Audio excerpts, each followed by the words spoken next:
नमस्ते प्यारे बच्चों। तो आप लोग पढ़ रहे हैं ये कक्षा 8वीं की ये ब्रिज कोर्स की बुकें जो हमें मिली हुई हैं, है ना। तो इन ब्रिज कोर्स की बुकों को हमें 31 अक्टूबर के पहले तक कंप्लीट करना है, क्योंकि अर्धवार्षिक पेपर इन्हीं में से पूछा जाना है। तो आइए हम देखेंगे आज इस ब्रिज कोर्स की यह बुक है जिसमें ये गणित दी गई है। तो आज हम गणित को देखने वाले हैं। यदि आपने चैनल सब्सक्राइब नहीं किया तो चैनल को सब्सक्राइब करके रखिए। और देखिए इसमें आगे जो वर्कशीटें दी गई हैं, देखिए यहाँ देखिए वर्कशीटें दी गई है यहाँ पे 43। इसके पहले वाली वर्कशीटें मैंने पिछली वीडियो के माध्यम से कंप्लीट की हैं। यदि वो आपने नहीं देखी है तो डिस्क्रिप्शन में लिंक दी गई है और प्ले लिस्ट पर जाकर के सभी वीडियो आप देख लीजिए और उनको अच्छे से कंप्लीट कर लीजिए। प्ले लिस्ट पर सारी वीडियो दी गई हैं, सभी विषयों की हैं, तो वहाँ आप जाके देख सकते हैं। यहाँ देखिए इसमें दिया गया है कि समबाहु एवं समद्विबाहु त्रिभुज। ये समद्विधा लग गया, गलत से हो गया होगा, प्रिंट आउट है। ये समद्वि है ना। समद्विबाहु त्रिभुज जिसकी दो भुजाएं समान होती हैं उसको बोलते हैं, ऐसा लिखना है, समद्वि, वा बनाना इधर और बाहु, ठीक है ना। समद्विबाहु, समद्विबाहु त्रिभुज। समद्विबाहु जिसकी दो भुजाएं समान या बराबर होती हैं, और समबाहु जिसकी सभी भुजाएं समान होती हैं। यहाँ देखिए एक चित्र दिया गया है त्रिभुज का ABC। इसमें देखो ये भुजा 4 सेंटीमीटर, ये भी 4 सेंटीमीटर, ये भी 4 सेंटीमीटर, सभी भुजाएं 4-4 सेंटीमीटर की हैं, इसलिए इसको कहेंगे समबाहु त्रिभुज। इनमें भुजाओं की लंबाई बिल्कुल सभी की 4-4 सेंटीमीटर है, और प्रत्येक कोण, इस समबाहु त्रिभुज का प्रत्येक कोण जो है 60-60 अंश का होता है। प्रत्येक कोण, क्यों? क्योंकि इसमें तीनों कोणों का योग 180 अंश होता है, त्रिभुज के अंतः कोणों का योग, ठीक है ना। तो इसमें जो है समबाहु है, इसलिए सभी कोण 60-60 अंश के होंगे, ठीक है, इसलिए इसको समबाहु त्रिभुज भी कहेंगे। चलिए आगे देखिए। यहाँ देखिए इसमें अभ्यास के लिए प्रश्न दिया गया था कि 5 सेंटीमीटर समान भुजा वाला त्रिभुज बनाइए। एक 5 सेंटीमीटर की सभी भुजाएं हमें बनाना है और उसको कोण के चांदी की सहायता से मापना है। उसके जो कोण हैं उनको चांदी से मापना है। तो यहाँ हमने देखिए AB भुजा 5 सेंटीमीटर, BC भुजा 5 सेंटीमीटर, CA भुजा ये यहाँ पे 5 सेंटीमीटर आपको बनाना थी। तो ये जैसे ही हम बना लेते हैं और इसके बाद इसके कोणों को मापते हैं तो यह इसका प्रत्येक कोण कितने का, 60-60 अंश का मिलता है, ठीक है। तो ये हमें किससे बनाना है? सबसे पहले तो हम 5 सेंटीमीटर की रेखा खींचेंगे, फिर उसको 5 सेंटीमीटर प्रकार से खोल करके यहाँ काट देंगे और दोनों को यहाँ पे मिला देंगे। तो इस प्रकार से 5 सेंटीमीटर का एक त्रिभुज बन जाएगा, ठीक है। फिर उसको कोण इसको चांदी की सहायता से माप लेना, ठीक है। चलिए आगे देखिए।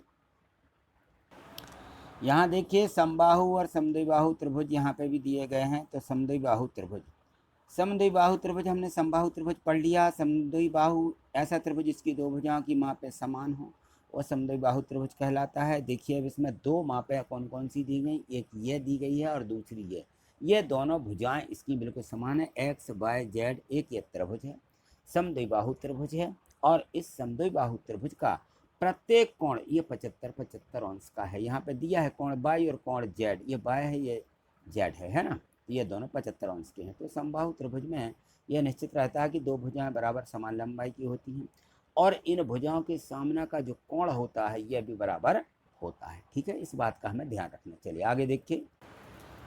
यहाँ देखिए ये जो यहाँ पे उदाहरण दिया गया है, इस उदाहरण को देखिए। इसमें दिया है कि ये समद्विबाहु त्रिभुज, एक निष्कर्ष से निकला कि समद्विबाहु त्रिभुज जो होते हैं उनकी दो भुजाएं समान लंबाई की होती हैं। तो यहाँ उनके माप दिए गए हैं।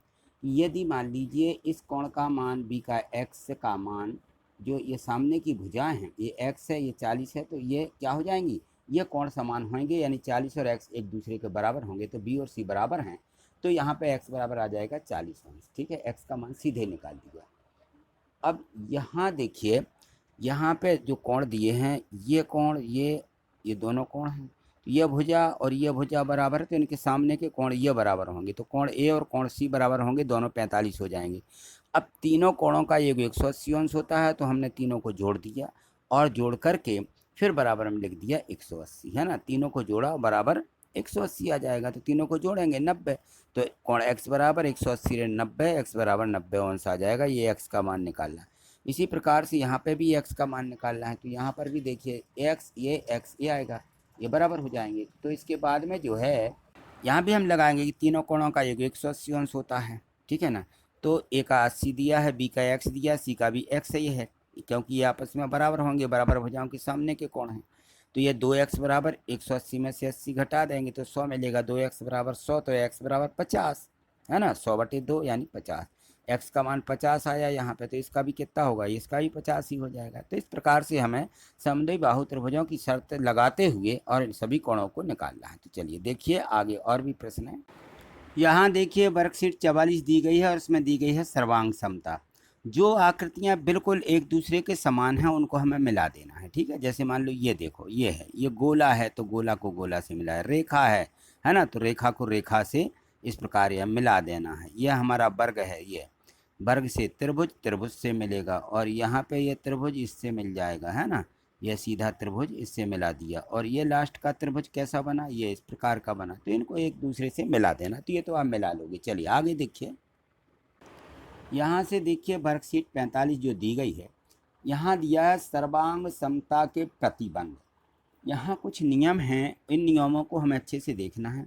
एस एस एस, इसका मतलब है साइड साइड साइड, यानी भुजा भुजा भुजा, ठीक है ना। यह प्रतिबंध दिया गया है कि इसका मतलब क्या होता है। यहाँ देखिए उदाहरण के रूप में समझाया गया है कि ABC एक त्रिभुज है और PQR एक त्रिभुज है। इन दोनों त्रिभुजों में जो भुजाएं हैं, ये देखिए 4 सेंटीमीटर है तो ये भी 4 सेंटीमीटर, ये BAC 5.1 सेंटीमीटर है तो PR जो है ये भी उतनी ही है, 5.1 सेंटीमीटर। BC 6 है तो यहाँ पर QR 6 है।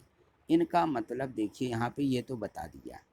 तो ये सारी चीज़ें क्या दर्शाती हैं कि ये पहले वाला त्रिभुज है, दूसरे वाले त्रिभुज की सभी जो भुजाएं हैं, इसकी AB भुजा, इसकी PQ भुजा के, यानी इनकी तीनों संगत भुजाएं, संगत यानी जो इसकी भुजा है वही इसकी भुजा, इनको बोलते हैं संगत भुजाएं, ठीक है ना। तो ये जो भुजाएं हैं, संगत भुजाएं, ये आपस में कैसी हैं, एक दूसरे से बराबर हैं, ठीक है ना। जब ये भुजाएं एक दूसरे के बराबर होती हैं, तीनों भुजाएं दूसरे त्रिभुज की उसी प्रकार की तीनों भुजाओं के बिल्कुल बराबर होती हैं, तो इनको हम क्या कहते हैं, इनको हम कहते हैं सर्वांग समता, ठीक है ना। ये भुजा भुजा भुजा सर्वांग समता कहलाती है कि एक त्रिभुज की तीनों भुजाएं दूसरे त्रिभुज की तीनों भुजाओं के बराबर हैं। तो ये भी सी त्रिभुज इस PQR त्रिभुज के ये सर्वांग सम कहलाएगा। और सर्वांग सम का देखिए यहाँ पे ये दिया गया है, ये चिन्ह, इस चिन्ह से इसको दर्शाते हैं। ऐसी 2 लाइनें खींच देते हैं और इन 2 लाइनों पर इस प्रकार से ऐसा बना देते हैं। तो ये सर्वांग समता का चिन्ह है। इस सर्वांग समता के हमें चिन्ह को बिल्कुल अच्छे से याद रखना है, ठीक है। अब हम सर्वांग समता ना लिख के इस चिन्ह को बनाएंगे। आगे चलिए देखिए। यहाँ देखिए अभ्यास के लिए जो प्रश्न दिए गए हैं इसमें है कि दिए गए त्रिभुज के समान त्रिभुज स्केल और प्रकाल की सहायता से बनाना है। तो यहाँ पे स्केल से BC 5 सेंटीमीटर खींचना, तो हमने यहाँ पे QR 5 सेंटीमीटर खींची। अब हमने क्या किया, इसको प्रकाल की सहायता से 4 सेंटीमीटर खोल के यहाँ चाप लगाया और Q पर रख के 4.5 सेंटीमीटर प्रकाल खोल के यहाँ चाप लगा दिया। इस प्रकार ये PQR एक त्रिभुज का निर्माण हुआ और इन भुजाओं के नाम दे दिए। तो ये जो भुजाओं के नाम हैं, इसी की संगत भुजाओं के बिल्कुल नाम है जो कहते हैं। तो त्रिभुज ABC, त्रिभुज PQR एक दूसरे के क्या हो जाएंगे, सर्वांग सम हो जाएंगे। सर्वांग सम है तो इसकी भुजाएं इसकी संगत तीनों भुजाओं के बराबर हैं। तो यह प्रतिबंध का नाम है SSS प्रतिबंध, ठीक है। इसको बोलते हैं भुजा भुजा भुजा प्रतिबंध। चाहो तो आप इसको ऐसा भी लिख सकते हो कि भुजा भुजा और भुजा प्रतिबंध, ठीक है, भुजा प्रतिबंध। ये SSS यानी साइड साइड साइड प्रतिबंध, ये आप ऐसा लिख दीजिए। चलिए ठीक, आगे देखिए। अब यहाँ देखिए वर्कशीट 40 दी है, इसमें भी सर्वांग समता के प्रतिबंध दिए गए हैं। यहाँ है SAS, इसका मतलब है भुजा, यहाँ पे एक कोण और S भुजा, यानी साइड एंगल, साइड एंगल यानी कोण, ठीक है ना। यहाँ देखिए तो इसमें दिया गया है कि एक त्रिभुज की यहाँ पे ABC भुजाओं में से 2 भुजाएं दी गई हैं और एक कोण दिया गया है। इसमें भी देखिए, इसमें भी 2 भुजाएं दी गई और एक कोण दिया गया, ठीक है ना। तो अब देखो इनकी भुजाओं पर गौर कीजिए, तो 3.5, 3.5, 6 सेंटीमीटर, 6 सेंटीमीटर, और इन दोनों ही भुजाओं के बिल्कुल मध्य का और कोई कोण नहीं, इन्हीं दोनों भुजाओं के मध्य का कोण इस प्रकार से लिया गया है। तो ये जो प्रतिबंध है, यह प्रतिबंध है, यह है साइड एंगल साइड, यानी SAS प्रतिबंध। और यदि ऐसा है तो ये दोनों त्रिभुज एक दूसरे के सर्वांग सम कहलाते हैं, इसलिए इसको सर्वांग समता के चिन्ह से प्रदर्शित किया जाएगा। ठीक है, तो इस प्रकार से हमें इसको आगे देखना। चलिए देखिए आगे, यहाँ देखिए अभ्यास के लिए प्रश्न दिए हैं, लिखा है कि स्केल चांदे या परकाल की सहायता से दिए गए त्रिभुज के सर्वांग सम त्रिभुज बनाइए और एक और त्रिभुज बनाइए और उनका जो है प्रतिबंध का नाम भी लिखिए। ये यहाँ पे एक त्रिभुज दिया गया है, इसके समान एक और इसी का सर्वांग सम त्रिभुज बनाना है यहाँ पे, और यहाँ प्रतिबंध का नाम भी लिखना है। तो आप जो है यहाँ पे देखिए, तो इसमें दिया है कि स्केल चांदे और परकाल की सहायता से, जैसे भी आपसे बन सकता हो, परकाल से बना सकते हैं या चांदी से बना सकते हैं। तो स्केल से एक 5 सेंटीमीटर रेखा खींची और यहाँ पर क्यू पर चांदा रखा, और यहाँ से एक अपन ने क्या किया, 70 अंश का कोण बनाती हुई रेखा खींच देंगे, और यहाँ पे परकाल की सहायता 4 सेंटीमीटर हम एक चाप लगा देंगे यहाँ पे। ठीक है ना, यहाँ पे एक चाप लग जाएगा तो यह 4 सेंटीमीटर की रेखा हो जाएगी। इस प्रकार से PQR त्रिभुज हुआ, और यहाँ पर ये प्रतिबंध हो जाएगा भुजा कोण भुजा, यानी दोनों भुजाओं के बीच का कोण, तो इसको बोलते हैं भुजा कोण भुजा प्रमेय या प्रतिबंध। ये प्रतिबंध हो जाएगा। बिल्कुल इसी प्रकार से हमें इसको भी बनाना था, तो वैसे इसको बना दिया, और ये भी भुजा SAS प्रतिबंध होगा। यहाँ पर भी देखिए दोनों भुजाओं के मध्य 30 अंश का कोण, ये भी चांदी से और परकाल से बनाया है, तो यहाँ पर भी ये SAS प्रतिबंध होगा। चलिए आगे देखिए, यहाँ देखिए 47 वर्कशीट, इसमें भी सर्वांग समता का एक प्रतिबंध दिया गया है, इसको बदल दिया है। अब देखिए ASA, तो कोण भुजा और कोण प्रमेय, दो कोणों के बीच की भुजा। यहाँ देखो यह त्रिभुज है ABC, इसके समान PQR एक त्रिभुज है। बिल्कुल इनके ये दो कोण लिए गए हैं, दोनों कोणों के मध्य की एक भुजा ली गई। यहाँ देखो ये दोनों कोण बराबर और इनके मध्य की भुजा, तो इसको बोलते हैं SAS प्रतिबंध है, यानी कोण भुजा कोण प्रमेय। ठीक है, या प्रतिबंध, इसको ASA बोला जाएगा। और ये ABC त्रिभुज PQR त्रिभुज के क्या हो जाएगा, बिल्कुल सर्वांग सम है ये दोनों त्रिभुज, तो ये जो प्रतिबंध निकलेगा ASA निकलेगा। चलिए आगे देखिए, प्रश्न दिए गए हैं। यहाँ देखिए अभ्यास के लिए जो प्रश्न दिए गए हैं, यहाँ भी लिखा है कि स्केल चांदे और परकाल की सहायता से इन दिए गए त्रिभुजों को बनाना है और इनका प्रतिबंध निकालना, प्रतिबंध का नाम लिखना है। तो ये हमने किससे बनाना है, ये हमें स्केल से एक रेखा खींचेंगे और इसके बाद चांदी की सहायता से ये दोनों कोण बनाएंगे। तो ये एक दूसरे को यहाँ पे काट भी देते हैं, चांदी से दोनों रेखा खींचते हैं तो एक दूसरे को काटती हुई जाती हैं, और यहाँ ये प्रतिबंध का नाम मिल जाता है ASA प्रतिबंध। ठीक है ना, यानी इसका नाम है कोण भुजा कोण प्रतिबंध। ठीक, आगे देखिए बिल्कुल ऐसा ही बना लेना है ज्यों का त्यों, और इसको भी हम कहेंगे ASA प्रतिबंध।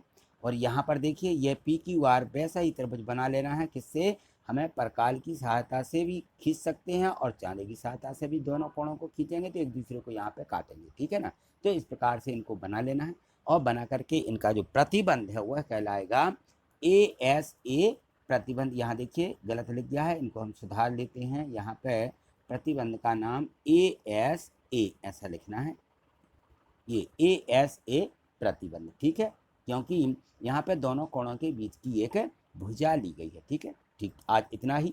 आगे और भी जो इसकी वर्कशीटें दी गई हैं उनको अगली वीडियो के माध्यम से देखेंगे। आगे देखने के लिए चैनल को सब्सक्राइब करके रखें और प्रत्येक वीडियो को एक लाइक करते जाएं, जिससे कि मैं आपको बिल्कुल उत्सुकता के साथ में और भी आगे की वर्कशीटों के लिए मैं मदद कर सकूं। ठीक है, थैंक यू, धन्यवाद।